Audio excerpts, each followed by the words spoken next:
Insani ameitwa insan kwa sababu ya wingi wa kusahau kwake, lakini kusahau iliyomaanisha hapa ni kwamba wewe umesoma Qur'an, umeelewa, umefahamu maana yake, sharia zake, kisha badili ya kuendelea nayo ukawacha, ukafata starehe zako, ukaisahau kabisa ile Qur'an. Sasa hapo ujiandalie nafasi yako umewekewa katika moto. Tukirudi katika yale yaliyotokea, au ni utawala gani uliokuwa baada ya Mtume sallallahu alaihi wasallam, ama mwenyewe Mtume alishatabiri kabla kwamba utawala kwanza utakao wale khilafa baada yangu ni 4, watu wa 4. Baada yake watakuja maumara. Kuna umara na umara. Umara ni maamir, ndio walikuwa kina amir al-mu'minina, kina Saidina Abubakar mpaka Saidina Ali. Alafu watakuja umara. Umara ni watawali, maamir, wenye kuimarisha, na kweli ndivyo ilivyokuja, wenye kuimarisha, wenye kujenga, lakini si maamir. Halafu kisha baadaye watakuja wafalme, na ndio mpaka sasa tuko kwenye wafalme. Hii ilikuwa ni ishatabiriwa na Mtume kabla kwa miaka 40. Kwanza daula ya kwanza ni ya Mtume sallallahu alaihi wasallam, miaka 10. Mtume kupata ile utawala ni baada ya kutoka Maka. Sasa akawa ndiye kiongozi kwa miaka 10, alikuwa Madina na akaweza kuongoza kama yeye ndiye mkubwa wa utawala. Baada ya kufa wakaingia khulafa ar-rashidun. Kufa kwa Saidina Ali, alikufa mwaka wa 40 baada ya hijra. Mwaka 40 baada ya hijra kumaanisha khulafa ar-rashidun wamekaa kwa muda wa miaka 30 kamili. Mtume miaka 10, halafu miaka 30 akaja Saidina Abubakar, Saidina Umar, Saidina Uthman, Saidina Ali, ikawa ni miaka 40 kamili. Saidina Hasan akashika, lakini kwa mukhtasar tusema jana kwamba kabla ya Saidina Ali kufa bado kuna watu walikuwa wamejitokeza kama kwamba wautaka ule utawala. Kuna fitna inayoendelea, lakini alipokufa Saidina Ali, Saidina Hasan ikawa alipata bei, na zamani ilikuwa ni mubayaa kama sasa tunafanya mambo ya kura na nini, ni mubayaa. Wanakwenda pale mbele ya watu wote, mtu anakwenda, mimi nimekubali, wewe ndio unafaa kwa. Sasa waliokwenda ni wote wale wakubwa wa kisahaba, wakaenda kwa Saidina Hasan, ikawa ufalme ama sio ufalme, uongozi au shike Saidina Hasan. Lakini kulingana na siasa ilikuwa kabla, kuna watu ambao kidogo hawakupendelea hayo ya kuwa Saidina Hasan awe, lakini akashika Saidina Hasan. Lakini Muawiya akaona afunge au akaleta thaura ya kutaka kuitukua ile mamlaka, na ikawa itakwenda mpaka ikawa itapiganwa vita, Waislamu watakufa. Itakuwa ndio vita vya kwanza Waislamu kwa Waislamu, japo vilitokea kwa Saidina Ali na Saidina Aisha kabla, lakini baada ya hapo, baada ya khulafa rashidin, itakuwa ni vita vya kwanza, damu ya Kiislamu itamwagika, au itakuwa ni vita vya pili baada ya vile vya Saidina Aisha na Saidina Ali. Saidina Hasan akaona hakuna haja mimi niendelee na mamlaka, kwa sababu kutakufa Waislamu, damu ya Kiislamu wengi watapotea. Upande huu watapigana, upande huu watapigana, Waislamu watakufa wengi, ya nini? Na hivi ndivyo walivyo Ahlul Bait Rasulillah. Ama yule Muawiya ni sifa ya kwao. Muawiya, huyo Abu Sufyan alipigania sana ukubwa, na yeye alitaka huo ukubwa, akawa amemwachia Muawiya. Muawiya akashika, ikawa ndio kiongozi wa kwanza wa Daulatul Umawiya kuanza ni Muawiya bin Abi Sufyan. Hii Dawlatul Umawiya kiongozi wake wa kwanza ni Muawiya bin Abi Sufyan. Muawiya alitawali katika ikawa, lakini yeye akahamisha makaru khilafa yake kutoka Madina akaipeleka Damascus ambayo ndio Syria hivi sasa. Ikawa yeye Muawiya yuko Damascus na amefanya kazi, amefanya fathi fulani, amefungua baadhi ya miji mpaka Andalus amefika.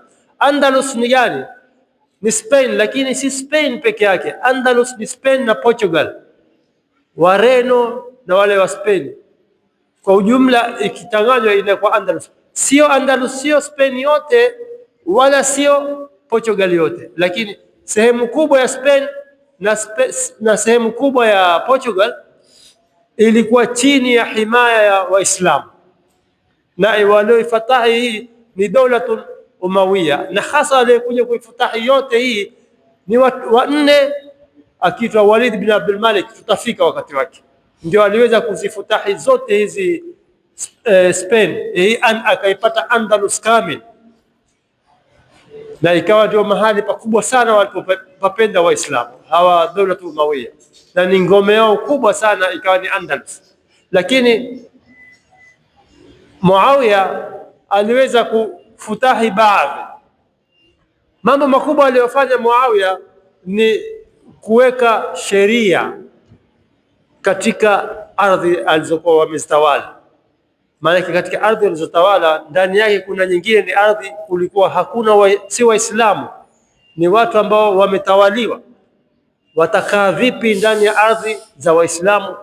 Mtume akaweka Muawiya akaweka fadawana dawawina na makatiba, akaweka makatiba na sheria na hukumu, namna gani Muislamu ataishi ndani ya ardhi zile na ana haki gani, na vile vile na ambaye si Muislamu atakuwa na haki gani na ataishi vipi. Hii ni kitu kizuri sana alichotengeneza Muawiya, kwamba wasiokuwa Waislamu wakapewa haki zao, lakini ikabidi walipe jizya. Kitu inaitwa jizya.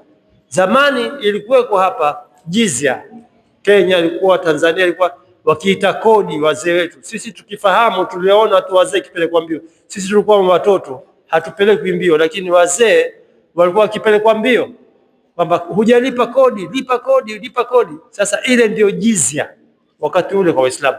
Na kwa nini iwe jizya? Sio tax. Kuna tax na kuna Kiswahili tumeita kodi kwa jina la tax, lakini haifai kuitwa kodi, inafaa itwe jizya. Kwa nini? Ile serikali iko pale ni ya Kiislamu, imekupa wewe usiokuwa Muislamu amani, imekupa wewe nafasi ya kufanya kazi, ishi, fanya biashara, fuata dini yako, hatukulazimishi wewe ufuate dini yetu. Sasa kwa zile services au zile kazi ulizopewa ukapewa, lazima utailipa hii serikali. Ni kama hivi sasa sisi twalipa, tumeambia hakuna tena kodi. No, ni urongo, bali kuna kodi zaidi ilivyokuwa kodi ya mkoloni. Hivi sasa hakuna kitu kisichowekewa tax, mpaka chakula wewe lazima ulipe tax. Tax ni nini? Ndio kodi, ndio watu walikuwa wakifukuzwa, sasa hawafukuzwi tena, wamechukuliwa kimpango. Wewe huli boflo mpaka ulipie VAT, ndio hiyo kodi. Hununui nguo mpaka uilipie VAT, ndio hiyo kodi. Ndio ile kodi ilikuwa ikifukuzwa watu, twailipa zaidi. Zamani kwa mfano mtu alikuwa akilipa shilingi 4, sasa walipa 1400 na zaidi. Ukifanya biashara ukipata faida utalipa. Zote ni kodi hizo. Ukiletewa pesa tu, rafiki yako, ndugu yako akuletea pesa, awe yuko nje awe hata yuko hapa, maadamu una account kwa benki, nimempa huyu mimi 50,000, ikiingia benki watu walivyonyosha, simama na wewe lipa. Umesaidiwa jamani, utalipa. Kodi ni nini tena? Tunalipa kodi zaidi ile kwa wazee wakilipa zaidi tena mara nyingi. Ikiwa kama tulivyosema, ikiwa siku zile tulikuwa tukilipa shilingi 4, hivi sasa tunalipa 1400. tumedanganywa tu, tumebadilishwa maneno, tumekuwa hivyo. Kwa hivyo Muawiya alipanga hii jizya lazima wale watu walipe, kwa sababu wasimamiliwa mambo yao, wamekingwa na maadui zao. Walikuwa na maadui zao pia, kuna watu ambao ni kama wao walikuwa wameona uchungu, kwa nini hawa kwa kwenye ardhi za Kiislamu hawaji kwetu, na hawa wenzetu wataka kuwadhuru Waislamu, wanasimama kwa kinga, hamwezi kuwadhuru hawa, wako chini himaya yetu. Kwa hivyo facilities kama hizi lazima uzilipie. Ikawa wanachajiwa kiasi fulani. Miongoni mwa mambo aliyoweka huyu Muawiya, akaweka sheria kwamba sasa hii ni urathi, nitakapokuondoka mimi atakayekaa hichi kiti ni mwanangu. Hakuna tena mambo ya bai'a, kuchaguana. Ni mfalme sasa, yeye ameutaka ufalme, ingawaje Mtume SAW ameshaubashiri ufalme utakuja, lakini ulikuwa bado wakati wake kuja, lakini yeye aliutaka mapema. Basi akaupitisha kwamba nikifa mimi atakayekurithi nani? Ni mwanangu. Mwanangu akifa atakayekurithi ni mwanawe, yani yaenda kimfalme. Umekwisha kwamba ni Waislamu au ni bai'i, mwenye kupatiwa bai'i, na ilikuwa bai'i anapatiwa mtu ambaye kwanza ni mchaji Mungu sana, kwa sababu hili jambo la dini, kisha ni ambaye ni amekomaa kiakili, aweza kurudi. Lakini Muawiya akabadilisha hapa, akakaa kwenye utawala miaka 19. Saidina Hasan alikaa, yaambiwa ni mwaka, lakini haukufika mwaka. Maana Saidina Ali alikufa mwaka 40, mwaka 41 Muawiya akachukua. Sasa kati ya 40 na 41 haukutimia mwaka wa Saidina Hasan, ikawa Saidina Hasan akateremka kwenye khilafa, akamwachia Muawiya. Ndio maana ukaona khilafa kama hii ya Saidina Hasan haikutajwa sana, kwa sababu hakupata nafasi ya kufanya jambo lolote. Ile kwamba sasa wewe ni khalifa, wewe ndio kiongozi, hujaanza wataka kuanza kutunga sheria na nini, umekuwa sasa nimewata. Kwa hivyo haikutajwa sana ya khilafa, ikawa ni Saidina Ali halafu ni Muawiya. Akaja Muawiya akakaa miaka 19. Kwa hivyo kuanzia 41 ukiongeza miaka 19 ikawa mwaka wa 60 Hijri. Saidina Ali alikufa mwaka wa 40 Hijri, mwaka wa 60 Hijri Muawiya akafa. Akakaa kwenye khilafa kwa muda wa miaka 19. Sharia ni kama alivyosema, na wakasimama miongoni waliosimama ni masahaba wakubwa kumtetea ile sheria ya Muawiya. Miongoni waliosimama, hii ni tarehe, ni lazima tuiseme ya jamaa, hatufai kulaumu wala kumkashifu mtu, lakini Muawiya ni sahaba, mbali ya sahaba ni katibu wahyi nabii, alikuwa ndiye mwandikaji wa wahyi wa Mtume. Wahyi ukiteremka, Mtume SAW alikuwa hacheleweshi, mwiteni Muawiya. Kulikuwa na Muawiya, kulikuwa na Saidina Ali na kuna wengine, lakini kwa karibu zaidi kwa Mtume ambaye yuko karibu ni jirani ni Muawiya. Hata ukenda ukionyeshwa nyumba ya Abu Sufyan ilikuwa hii na nyumba ya Rasulullah ilikuwa hii, utajua kwamba hawa walikuwa karibu sana. Mwiteni Muawiya, alikuwa kiitwa Muawiya. Hata siku moja alipata apizo la Mtume Muawiya. Tuseme ni tarehe, lazima tuiseme. Aliitwa, alipelekwa mtu akaitwa Muawiya, kuna wahi umekuja. Akaambia mwambie Rasulullah naja, nala hivi sasa. Mara ya kwanza kidogo akakaa tena Mtume, mwiteni Muawiya. Akarudi habari kwamba akamwambia Rasulullah bado yuwala. Mtume huwa ana hamaki, hata kichelewe ikiteremka wahi ataka uandikwe ili usije ukapotea. Akapeleka tena mtume mara 3 kwa Muawiya. Kuendea ikarudi tena jawabu vile vile, hajamaliza. Ndio katika hali ya kumaliza Mtume akamwapiza, akamwambia la shabba Allahu batnak, Mwenyezi Mungu mwana kutoshibisha tumbo lako, yani mwana tumbo lako kutoshiba. Basi Muawiya alipata hii dua, ikawa hashibi, namna anavyokula hashibi, atakula nimechoka kutafuna bwana, hata niondoke mbele zangu, kwa sababu alipata ile apizo la Mtume. Hizi ni tarehe lazima tuseme. Basi miongoni mwa alosimamia ile kauli ya Muawiya kwamba lazima iwe hivyo, wakasahau yote ya haki, ni Amr ibn al-As. Amr ibn al-As ni sahaba mkubwa sana. Amr ibn al-As yeye ndio alifutahi Masri, ndio alifutahi Masri. Ile Masri ilifutahiwa na Amr ibn, ni sahaba mkubwa sana, alikuwa ni kiongozi mkubwa sana wakati wa Saidna Umar.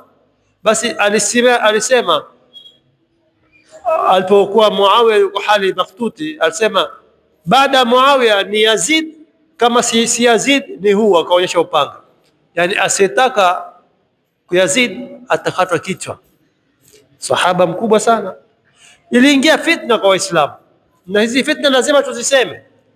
Tusipozisema fitna zitafichika, alafu tutadhurika sisi. Angalia jambo dogo, kuna tarehe iliyotokea hapa hapa kwetu Kenya tu, kuna tarehe ilitokea sisi kwa sababu ile tarehe ukweli imefichwa, tumekuja tumedanganywa, tumetolewa kwenye skuli habari nyingine na hali ukweli mwingine.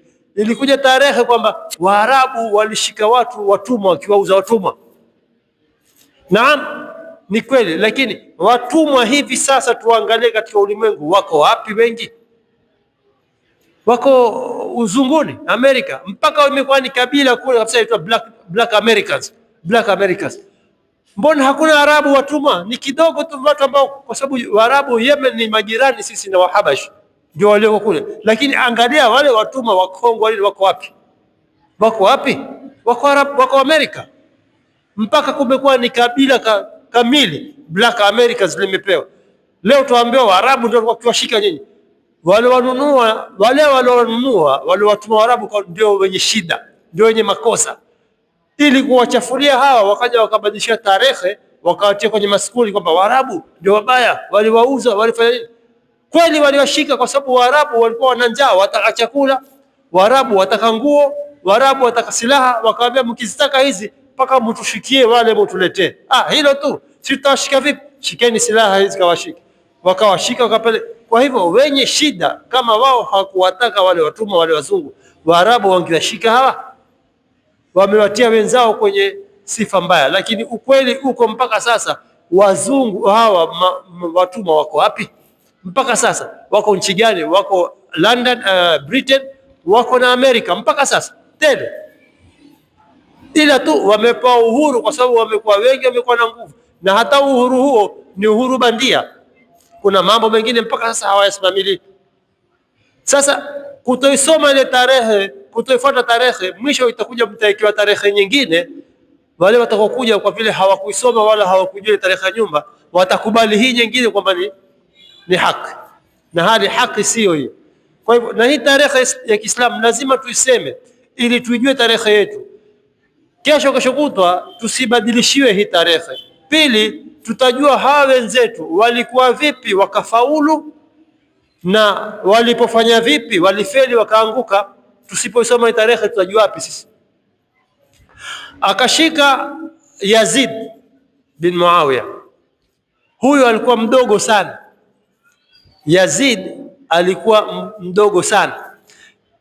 Ikutoshe wewe, akifa Yazid alikuwa na miaka umri wa 38 ama 36 hivi, 38 ama 35 6 hivi, mdogo sana, ndio amekufa. Yazid alitawala kwa muda wa miaka 4, lakini aliyoyafanya ni makubwa sana. Huyu mwanzo lazima tumueleze tarehe yake. Alikuwa si mtu wa dini kabisa, mambo ya dini hakuna kabisa, wala hajui dini kabisa. Yazid ilikuwa yeye ni mlevi, tembo lake, shahwania, wanawake, kwa sababu babake ni tajiri, ana kila kitu, ni mfalme, ana nguvu, amekulia kwa maisha haya. Ye ajua starehe tu, kama wale viongozi walioko hivi sasa huko wako wao hawajui chochote, na yeye alikuwa ni hivyo hivyo. Yazid hajui kuhusu dini kabisa. Ilipotokea fitna kama hii, watu wakamtaka Saidna Hussein achukue mamlaka, kwa sababu yule hana dini, hakuna imani, kisha ni mdogo sana, alikuwa mtoto mdogo sana. Yazidi akichukua mamlaka alikuwa kwenye miaka 33 34 hivi, ambiwa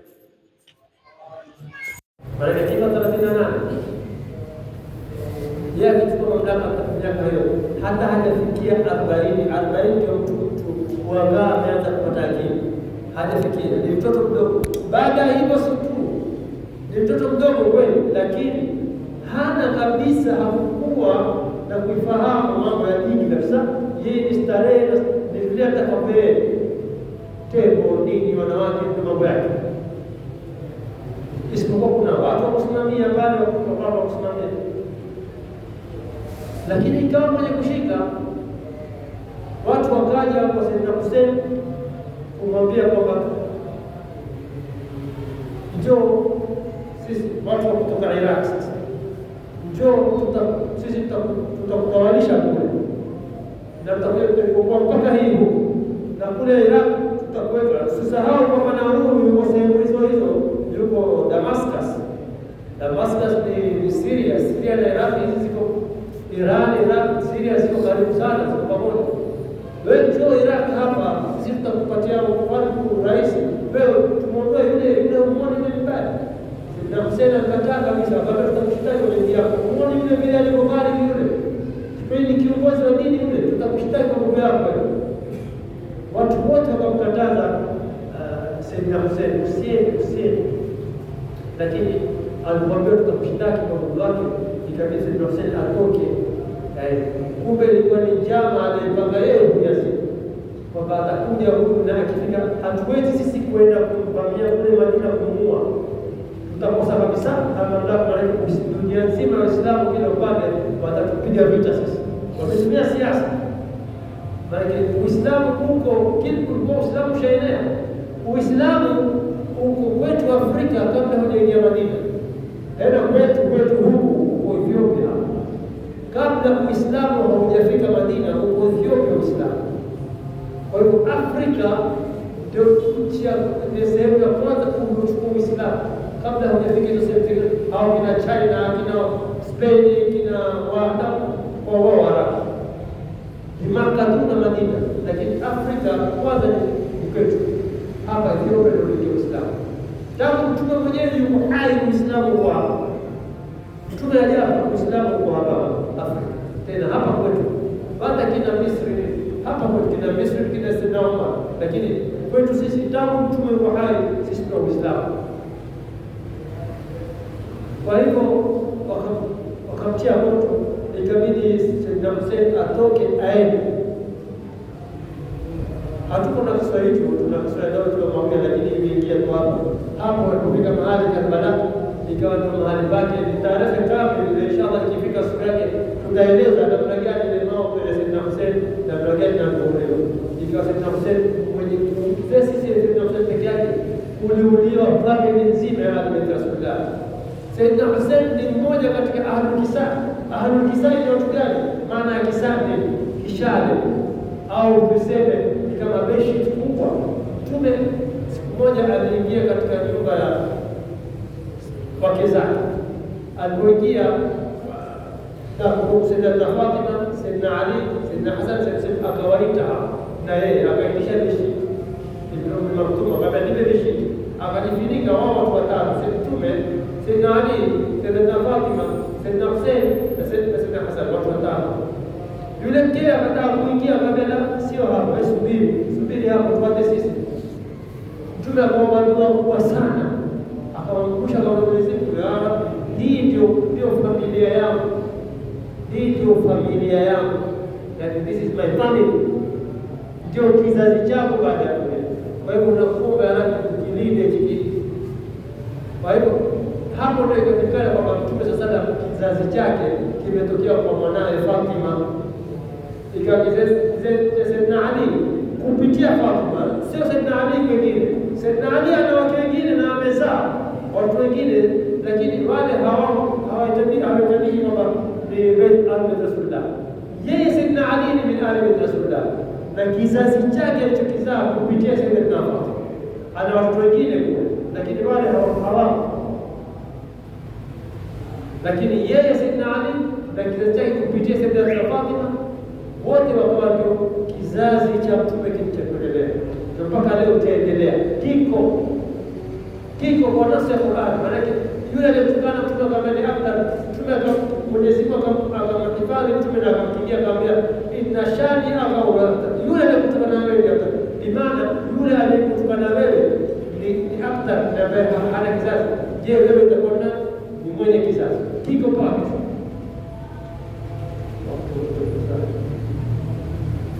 Basi ikawa Yazid amemuua Sayyidina Hussein, na yeye hakuishi katika khilafa kwa ukorofi na ubaya wake. Yaambiwa kuna riwaya mbili namna alivyokufa Yazid. Kwa muda wa miaka minne Yazid alikufa ghafla katika mwaka wa 65 au 64 alikufa amewa ghafla. Riwaya nyingine nasema si ghafla, alikwenda kuita akisema huko za Damascus kuna mahali pakiitwa Hawariyin, iko mpaka leo. Hawariyin ni sehemu fulani, basi alikufa sehemu hiyo ghafla. Tena ghafla alikuwa amekwenda kwa kuwinda. Sasa yaambiwa alikuwa mpanda farasi wake akamwangusha na akamkanyaga dhafuni wakati huo kwenye kuwinda. Lakini hapa ni vichwa, wasema alikufa kifo cha kawaida, si kifo cha kawaida, maana ilikuwa ni ghafla. Wengine wakasema kupitia kwamba alishikwa na homa kali kwenye maondoro kiasi cha kwamba hakuweza kurudi nyumbani kule alipokuwa ameshukia, hakuweza kurudi, ikawa mwenye kufa, akafa ghafla.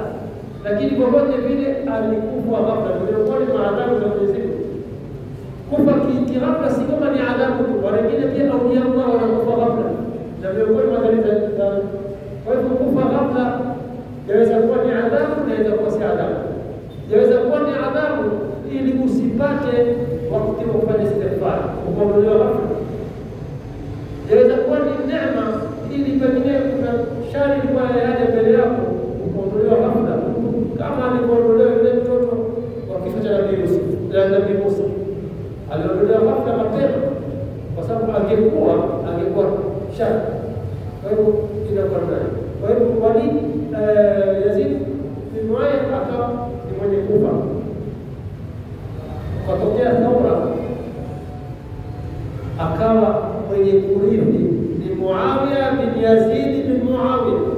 Mtoto alikuwa hata hajafikisha hulm, hajabalighi, au kama kubalighi ni katika zile akili mwanzo kabisa za kibarabara kuzikia baba ni hivyo. Je, mtoto atakuwa nini? Takuwa kama ile ushahidi maarufu, idha kana lakum albayt bitabli dhaliman fala takum misjana anna al-raqs. Ikiwa baba alikuwa ashika ngoma na kupiga, usiwatukane watoto wakicheza. Baba mwenyewe piga ngoma, kwa watoto wacheza, watukane usicheze na mzuile baba. Ikawa mwenye kushika mamlaka kulingana na katiba iliyoweka Muawiya. Nani? Ni Muawiya bin Yazid bin Muawiya ambaye ni mjukuu wa huyu. Tunaona hapa tuone, je, huyu Muawiya bin Yazid aliweza kudiriki kushika haya mamlaka ama kutokea? Maana Thaura zimeanza, mambo hayakuwa mazuri. Tutakuwa hapa inshallah, tutafsiri video na swali ile Daniel.